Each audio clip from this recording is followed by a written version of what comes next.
السلام عليكم ورحمة الله وبركاته. الحمد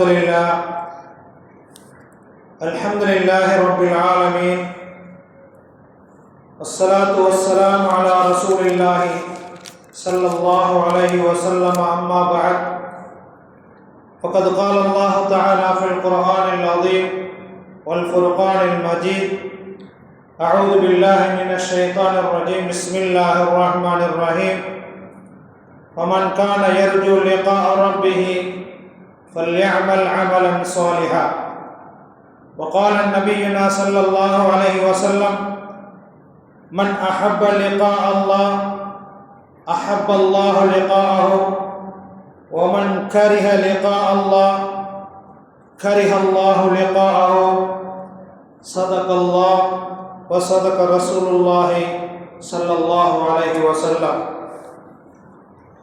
அளவற்ற அருளாளன், நிகரற்ற பேரன்புடையோன், எல்லாம் வல்ல அல்லாஹுவின் திருப்பெயரை போற்றி புகழ்ந்தவனாக நபிகள் நாயகம் ஸல்லல்லாஹு அலைஹி வஸல்லம் அவர்களின் மீதும் அன்னாரின் வாழ்க்கை நெறிமுறைகளை அப்படியே பின்பற்றி வாழ்ந்த சத்திய சஹாபாக்கள், தபஅ தாபியீன்கள், மார்க்க அறிஞர்கள், குறிப்பாக இந்த ஜும்மாவுடைய நன்னாளையிலே ஒன்று கூடியிருக்கக்கூடிய நம் அனைவர்களின் மீதும் வல்ல ரஹ்மானுடைய சாந்தியும் சமாதானமும் வற்றாத பெருங்கருணையும் உண்டாகட்டுமாக.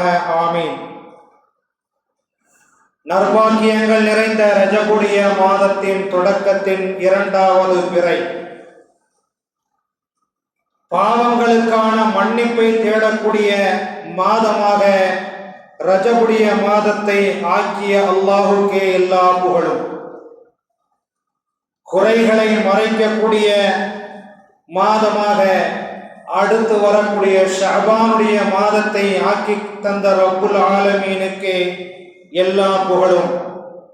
2 மாதங்கள் கழித்து 3வது மாதமாக வரக்கூடிய ரமதானுடைய மாதத்தை இதயங்களெல்லாம் ஒளி வீசக்கூடிய மாதமாக ரமதானுடைய மாதத்தை ஆக்கிய ரப்புல் ஆலமீனுக்கு எல்லா புகழும். மேன்மை மிக்க அல்லாஹுவின் நல்லடியார்களே, புனிதம் நிறைந்த ரஜபுடைய மாதம்,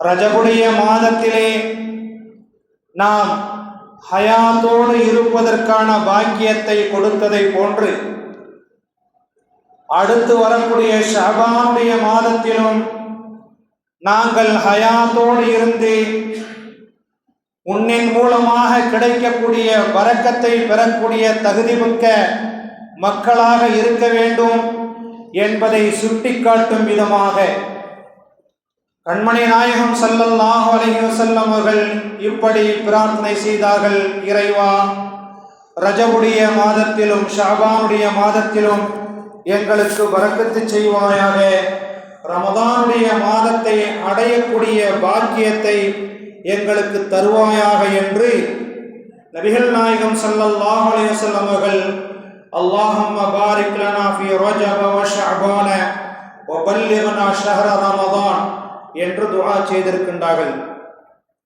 அதிகமாக அமல் செய்யக்கூடிய மாதங்களின் வரிசையிலே ரஜபுடைய மாதமும் ஒன்று என்பதை இஸ்லாமிய பெருமக்கள் விளங்கிக் கொள்ள வேண்டும். நாம் எல்லோரும் பூமியிலே இருந்து கொண்டு வானத்தை பார்க்கும்போது நட்சத்திரங்கள் எப்படி மின்னுகின்றதோ, நாம் எல்லோரும் பூமியிலே வாழ்ந்து கொண்டிருக்கும் போது தன் பார்வையை உயர்த்தி வானத்தின் பக்கம் அன்னார்ந்து பார்க்கும் போது நட்சத்திரங்கள் எப்படி ஜொலிக்கின்றதோ, மலக்குமார்கள் பூமியை பார்க்கின்றார்கள். திக்ர் செய்யக்கூடிய கூட்டத்தார்கள் நட்சத்திரத்தை போன்று ஜொலிக்கின்றார்கள் என்பதாக சொல்லப்படுகிறது. வானத்திலே இருக்கக்கூடிய நாம் பூமியை அண்ணார்ந்து பார்த்தால் நட்சத்திரங்கள் எப்படி மின்னுகின்றதோ அதுபோன்று பூமியின் உயரத்திலே இருந்து கொண்டு மலக்குமார்கள் வானத்தில் இருந்து கொண்டு பூமியை பார்க்கின்றார்கள். அங்கே திக்ரு செய்யக்கூடியவருடைய கூட்டத்தார்கள் நட்சத்திரத்தை போன்று மின்னுகின்றார்கள். அப்போது அல்லாஹ் மலக்குகளிடம் கேட்கின்றான், கைஃப தரக்தும் இபாதி, இப்படி திக்ரு செய்யக்கூடிய ஒளியால் ஜொலித்துக் கொண்டிருக்கக்கூடிய இந்த கூட்டத்தார்களை நீங்கள் எப்படி பார்த்தீர்கள், எப்படி பார்த்துவிட்டு வந்தீர்கள், நீங்கள் செல்லும் போது எப்படி இருந்தார்கள், நீங்கள் அவர்களை விட்டு விடை பெற்று திரும்பி என்னிடம் வரும்போது அவர்கள் எப்படி இருந்தார்கள் என்று அல்லாஹ் கேட்கிறார். கைஃப தரக்தும் இபாதி, நீங்கள் அங்கே சென்று பார்ப்பதற்காக வேண்டி போனீர்களே, போகும்போது என்ன செய்தார்கள், போய்விட்டு அவர்களை பார்த்துவிட்டு என்னிடத்தில் திரும்பி வரும்போது அவர்கள் என்ன செய்தார்கள், எந்த நிலையிலே அவர்களை விட்டு வைத்தீர்கள் என்று கேட்கின்றான் அல்லாஹ். யகூலூன அல் மலாயிகா, மலக்குமார்கள் இறைவனின் தூதர்கள் சொல்லுகின்றார்கள், தரக்னாஹும் வஹும் யுஸல்லூன வ அதைனாஹும் வஹும் யுஸல்லூன, நாங்கள் செல்லும் போது ஸலவாத்து சொல்லுகின்றார்கள், அவர்களை விட்டு திரும்பி நாங்கள் விடை பெற்று வரும்போதும் ஸலவாத்து சொல்லுகின்றார்கள் என்று சொல்லுகிறார். அமல்கள் செய்வதற்கு காலங்கள் தேவையே கிடையாது. ஒரு மனிதன், ஒரு குழந்தை உலகத்திலே பிறந்து விட்டதென்றால் அதற்கான ரிஸ்கை அல்லாஹ் தஆலா கடமையாக ஆக்கிவிடுகின்றார். தாயின் கருவறையிலே ஒரு குழந்தை உண்டாகிவிட்டது என்று வைத்துக் கொண்டால் தாயின் கருவறையின் உள்ளேயே அல்லாஹ் தஆலா இத்தனை நாளுக்குரிய ரிஸ்கை அல்லாஹ் அங்கேயே எழுதுகின்றார். இத்தனை காலங்கள் வாழும் என்ற காலத்தின் அவகாசத்தை அங்கேயே எழுதுகின்றார். ஆனால் இதற்கு மாற்றமாக ஒரு விந்து துளி தாயின் கருவறைக்கு உள்ளே சென்ற பிறகு அந்த விந்து துளி சற்று இரத்தமாக மாறிய பிறகு அதற்காக வேண்டி நியமிக்கப்பட்ட வானவர் மலக்கு வந்து கேட்கின்றார், இறைவா, நீ அனுப்பிய விந்து துளியின் மூலமாக சில மாற்றங்களை நான் காணுகின்றேன், அது இரத்த துளியாக மாறி இருக்கின்றது, அதை உள்ளே வைக்கவா அல்லது எடுக்கவா என்று கேட்கின்றார். இறைவன் புறத்திலிருந்து ஒன்றும் பதில் வரவில்லை. அவர்கள் அப்படியே விட்டு விடுகின்றார்கள். காலப்போக்கிலே மாதங்கள் செல்லுகின்றன. 2, 3, 4 மாதங்கள் செல்லும் போது கர்ப்பிணியாக இருக்கக்கூடிய நம் தாய்மார்களின் உள்ளத்திலே, தாய்மார்களின் வயிற்றிலே அந்த இரத்த கட்டி சதை கட்டியாக மாறும்போது மீண்டும் மலக்குகள் அல்லாஹ்விடத்திலே கேட்கின்றார்கள், இறைவா, விந்து துளி இரத்த கட்டியாக மாறியிருந்த நேரத்திலே உன்னிடத்திலே நாங்கள் கேட்டோம், என்ற பதிலும் இல்லை. ஆனால் இரத்த கட்டி சதை கட்டியாக மாறிவிட்டது, அதை எடுக்கவா அல்லது வைக்கவா என்று கேட்கின்றார்கள். அல்லாஹ் அங்கே இருக்கட்டும் என்று சொல்லுகின்றார்.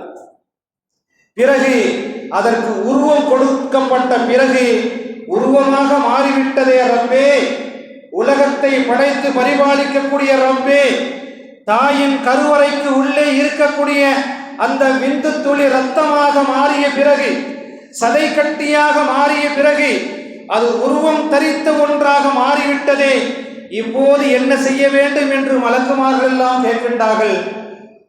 அல்லாஹ் கூறுகின்றான், அதை அப்படியே வைத்து விடுங்கள் என்று சொல்லி அதை உருவமாக மாற்றி, ஆணாக மாற்றி, அல்லது தான் நினைத்தபடி பெண்ணாக மாற்றி அல்லாஹு தஆலா உருவத்தை கொடுத்து பிறகு சில காலங்கள் தாயின் கருவறைக்கு உள்ளே தங்க வைத்து 9-10 மாதங்கள் என்ற கால அவகாசத்தை நிர்ணயம் செய்து அல்லாஹு தஆலா குழந்தையாக உருவாக்குகின்றார். அந்த குழந்தை உலகத்துக்கு வெளியே, உலகத்துக்கு நாம் பார்ப்பதற்காக வேண்டி எப்போது அனுப்பப்பட்டதோ அந்த காலம் முதல் தொட்டு 60 ஆண்டுகள் 70 ஆண்டுகள் அந்த குழந்தை வளர்ந்து பெரியவனாக மாறி அது குடும்பம் நடத்தக்கூடிய குடும்ப தலைவனாக மாறும். பிறகு 70 ஆண்டு காலம் வரை வாழும் என்ற எழுத்து அங்கே பதிவு செய்யப்பட்டிருந்தால் உலகத்திலே அவனுக்காக வேண்டிய கொடுக்கப்படக்கூடிய ரிஸ்கை தடுக்கக்கூடியவர்கள் யாருமே கிடையாது. அல்லாஹ் கூறுகின்றான், அமல்கள் செய்வதற்குரிய வயதுகள் தேவையில்லை. எனவேதான் அது வளர்ந்து வர வர வர எப்போதெல்லாம் நாம் குழந்தை பிறந்த பிறகு காதிலே பாங்கையும் அடுத்த காதிலே இகாமத்தையும் சொல்லி அழகான பெயரை சூட்டுகின்றோமோ அப்போதே அஷ்ஹது அல்லா இலாஹ இல்லல்லாஹ் வ அஷ்ஹது அன்ன முஹம்மதுர் ரசூலுல்லாஹ் என்ற சங்கநாதத்தை குழந்தை பருவத்திலேயே ஊதப்பட்ட பிறகு அது குழந்தை இறைவனின் கட்டுப்பாட்டுக்கு வரக்கூடிய குழந்தையாக மாறுகின்றன. பிறகு அதற்காக வேண்டி இபாதத்துகள் செய்ய வேண்டும் என்ற கடமைகள், சட்டங்கள், அவர்களுக்காக வேண்டி மனிதர்களுக்காக வேண்டி இயற்றப்பட்ட சட்டங்களை சரியான முறையிலே அமல்களின் மூலமாக செய்ய வேண்டும் என்ற நிபந்தனைகளை விதித்து அல்லாஹு தஆலா வாழச் செய்கின்றான். பிறகு குழந்தை வளர்ந்து இளமை காலங்களை தொடுகின்றன. இளமை காலம், அன்பான இளைஞர் கூட்டங்கள் யோசிக்க வேண்டும். இன்றைய காலகட்டத்திலே வாசிக்கக்கூடிய, இன்றைய காலகட்டத்திலே வளர்ந்து வரக்கூடிய இஸ்லாமிய இளைஞர் கூட்டங்கள் எப்படி வாழுகின்றது, தன் பாதைகளை எப்படி அமைத்துக் கொண்டிருக்கிறது என்பதை பார்க்கும்போது ஒரு கணம் அச்சம் ஏற்படுகின்றது, கவலை ஏற்படுகின்றன. எதை வேண்டுமானாலும் சாதிக்கலாம் என்ற பருவம்தான் இளமை காலம். முஆது முஅவ்வித் என்ற இளைஞர்கள் பத்ர் போர்க்களத்திலே இஸ்லாத்தின் பகிரங்க விரோதியான அபூ ஜஹிலுடைய வரலாற்றை முடித்து சாதனை படைத்தார்கள். இஸ்லாத்தின் பகிரங்கமான எதிரி என்று சொல்லப்பட்ட அபூ ஜஹிலை முஆது முஅவ்வித் என்ற 2 இளம் சகோதரர்கள் அவனுடைய வாழ்க்கையின், அவனுடைய சகாப்தத்தை முடித்து காண்பித்தார்கள்.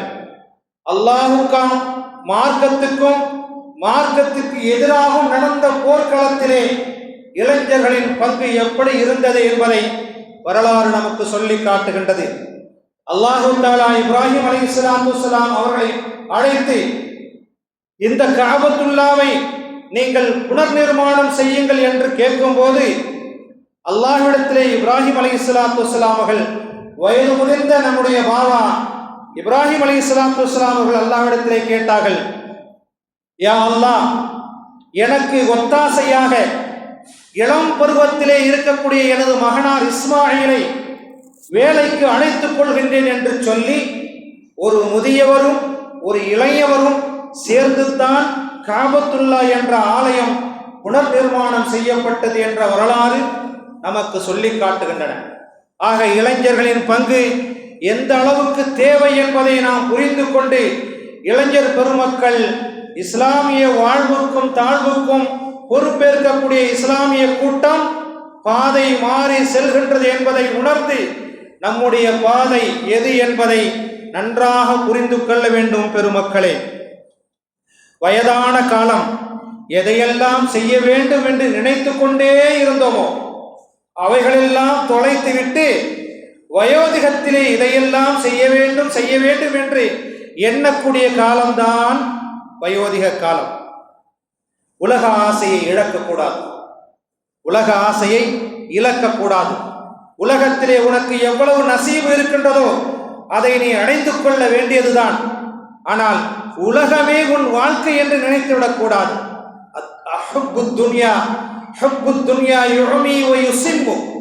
காரணம், உலகத்திலே இருக்கக்கூடிய ஆசா வாசங்களுக்கு நீ ஆட்பட வேண்டியதுதான்.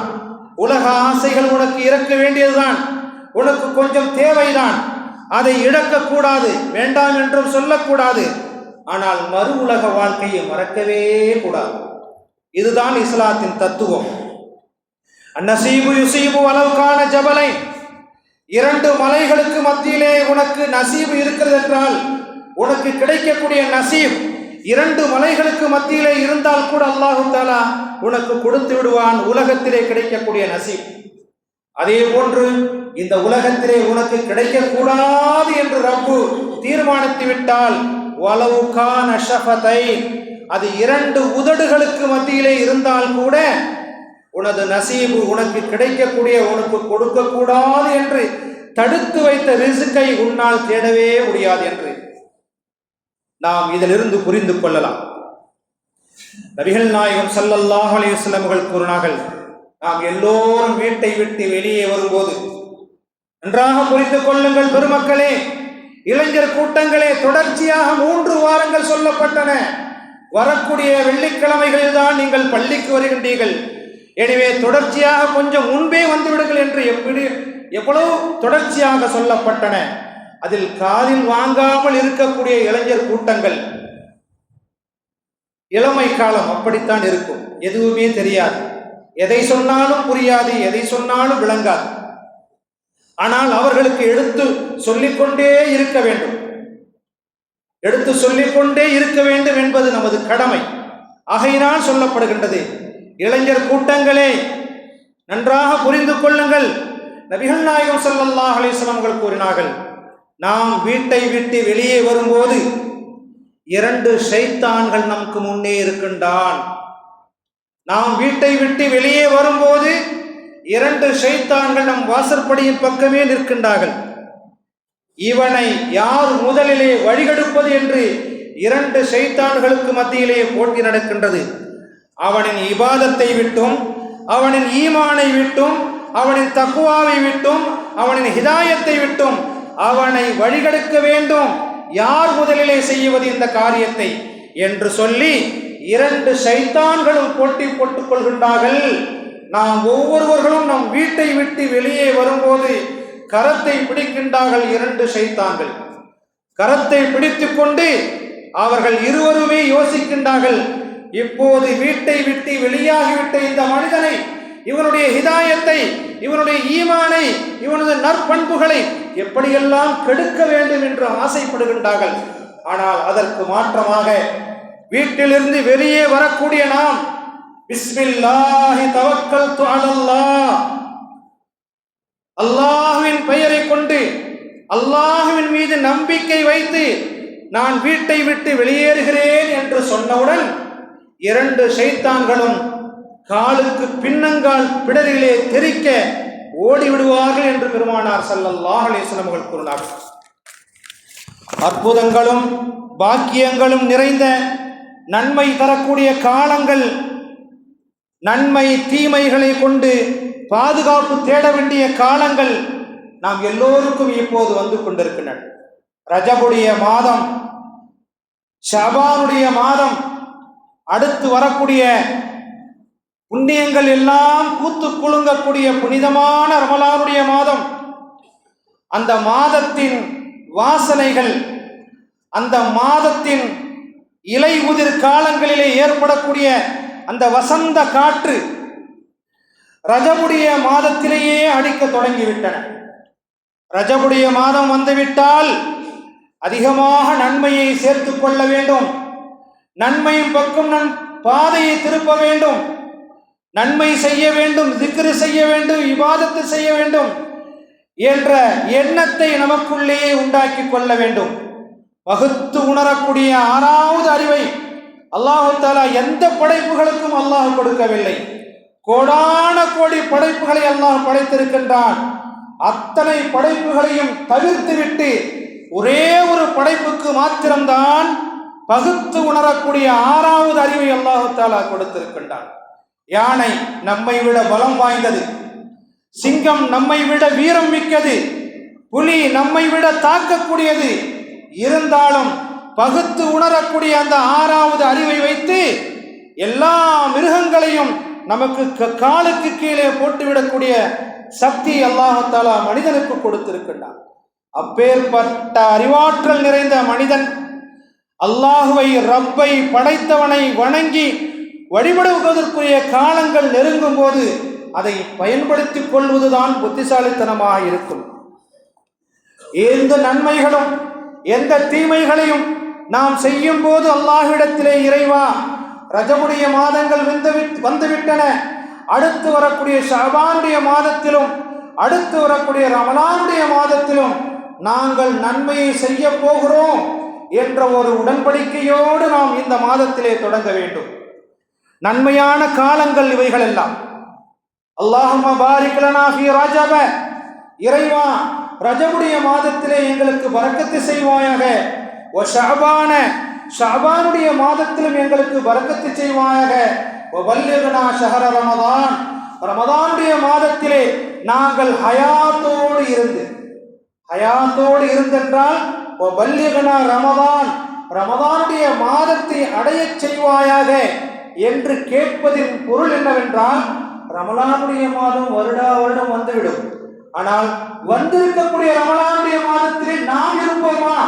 இதைத்தான் நபிகள் ஸல்லல்லாஹு அலைஹி வஸல்லம் அவர்கள் துஆவாக கேட்கச் சொல்கின்றார்கள். இறைவா, ரமலானுடைய மாதத்தை அடைவது மாத்திரமல்ல, அடையக்கூடிய ஹயாத்தை எங்களுக்கு தருவாயாக, அடையக்கூடிய ஹயாத்தை எங்களுக்கு தருவாயாக என்று அண்ணல் பெருமானார் ஸல்லல்லாஹு அலைஹி வஸல்லம் அவர்கள் நமக்கு சொல்லி காட்டிருக்கின்றார்கள். அந்த அடிப்படையிலே நாம் வாழக்கூடிய இந்த காலகட்டம் எப்பேற்பட்ட காலம் என்பதை நாம் புரிந்து கொள்ள வேண்டும். எங்கு பார்த்தாலும் தீமைகளின் வாசல்கள் திறந்து கிடக்கின்றன, எங்கு பார்த்தாலும் தீமைகளின் வாசல்கள் திறந்து கிடக்கின்றன. அவைகளெல்லாம் அடைப்பதற்குரிய காலம் இந்த ரமலானுடைய மாதத்துக்கு முன்பாக வரக்கூடிய ரஜபுடைய மாதம், ஷாபானுடைய மாதத்தை நாம் பயன்படுத்திக் கொள்ள வேண்டும். கடமையாக்கப்பட்ட ரமலானுடைய நோன்பை நோக்கக்கூடிய காலத்திலே எந்த பாவத்தையும் செய்ய மாட்டேன் என்று உறுதிமொழி ஏற்கக்கூடிய மாதத்தை நாம் பெற்றிருக்கின்றோம், ரஜபுடைய மாதத்தை. அன்பான பெருமக்களே, நாம் எல்லோரும் இந்த மாதத்திலே நன்மையை செய்வதற்குரிய பாக்கியத்தை அடைய வேண்டும். தினந்தோறும் காலை 6 மணிக்கு முன்பே நமது வீட்டின் வாசல்களை திறக்கக்கூடிய பழக்கத்தை ஏற்படுத்துங்கள். எத்தனையோ வீடுகள் மையத்து வீடை போன்று காட்சி தருகின்றன. தினந்தோறும் காலை 6 மணிக்கு முன்பே நமது வீடுகளை வாசல்களை திறந்து வெளிச்சத்தை உண்டாக்குங்கள். ரஹமத்தை சுமந்து வரக்கூடிய மலக்குமார்கள் நம் வீட்டுக்கு உள்ளே வருவார்கள். 10 மணிக்கும் 11 மணிக்கும் திறக்கக்கூடிய வீட்டின் வாசலிலே மலக்குமார்கள் எப்படி வருவார்கள்? எப்படி பரக்கத்து வரும்? யோசிக்க வேண்டும். அன்பான பெருமக்களே, காலை 6 மணிக்கு முன்பே தூக்கத்தை முடித்துக் கொள்ள வேண்டும். கடமையான ஃபஜ்ருடைய தொழுகையை நிறைவேற்ற வேண்டும். அது நமக்கும் நம்முடைய இதயத்துக்கும் நல்லது, நமக்கும் நம் இதயத்துக்கும் நல்லது என்பதை புரிந்து கொள்ள வேண்டும். இதயத்திலே இருக்கக்கூடிய அடைப்புகள் கூட நீங்கிவிடும். காலையில எழுந்திருத்து பாருங்கள், காலையில எழுந்திருத்து பாருங்கள். நமக்கு தெரியாமலேயே அல்லாஹ் தஆலா நன்மையை மறைத்து வைத்திருப்பான். சாலிஹான நன்மக்களுக்கு கொடுக்கப்படக்கூடிய நன்மைகளை யாருமே அறிய முடியாது. எந்த கண்ணும் பார்த்திராத, எந்த காதும் கேட்டிராத, எந்த இதயங்களும் சிந்தித்திராத அளவுக்கு நன்மக்களுக்கு நன்மை செய்த சாலிஹான முத்தகீனான நன்மக்களுக்கு அல்லாஹ் தஆலா நன்மையை மறைத்து வைத்திருக்கிறான். ஒவ்வொரு வீட்டுடைய வாசல்களையும் இன்ஷா அல்லாஹ் நாம் 6 மணிக்கு முன்பே திறக்கக்கூடிய பாக்கியத்தை நாம் பெற வேண்டும்.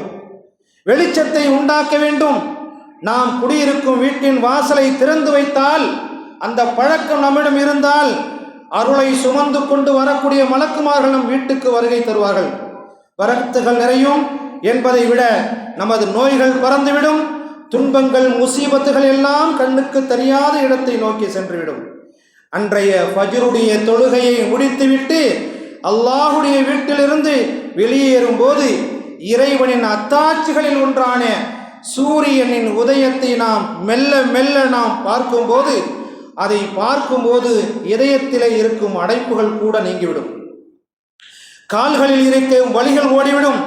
அடுத்த சில நிமிடங்களிலே ஃபஜ்ரை தொழுதுவிட்டு பொலவென்று அந்த சூரியனுடைய உதயமாகக்கூடிய நேரத்திலே, காலை நேரத்திலே நாம் பெற்றெடுத்த குழந்தைகள் அல்லாஹுடைய அருள் வேதமான திருக்குர்ஆனை ஓதுவதற்காக வேண்டி தன் நெஞ்சிலே அந்த கிதாபுகளை சுமந்து கொண்டு பள்ளியை நோக்கி வரக்கூடிய காட்சிகள் இருக்கின்றதே, அதெல்லாம் பார்க்கணுங்க.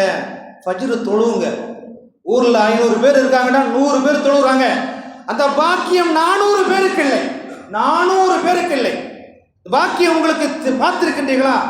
ஃபஜ்ருடைய தொழுகை முடிந்தவுடன் பள்ளிவாசலை விட்டு வெளியே வந்த பிறகு அப்படியே அந்த பொழுது சாய்ந்த பொழுது விடியக்கூடிய நேரத்திலே இறைவனின் அத்தாட்சிகளில் ஒன்றான சூரியன் உதயமாகி வெளியே வந்த பிறகு அது சரியான நல்ல வெளிச்சத்தை கொடுப்பதற்கு முன்பாகவே நாம் பெற்றெடுத்த பிள்ளைகள் அல்லாஹுடைய அருள் வேதமான அந்த திருக்குர்ஆனை படித்து கற்று உணர்வதற்காக வேண்டி தன் நெஞ்சங்களிலே சுமந்து கொண்டு வீதியிலே வரக்கூடிய அந்த காட்சியை பார்த்தால் நம் ஊருக்கு பரக்கத்து வரப்போகுது என்று சாட்சியாக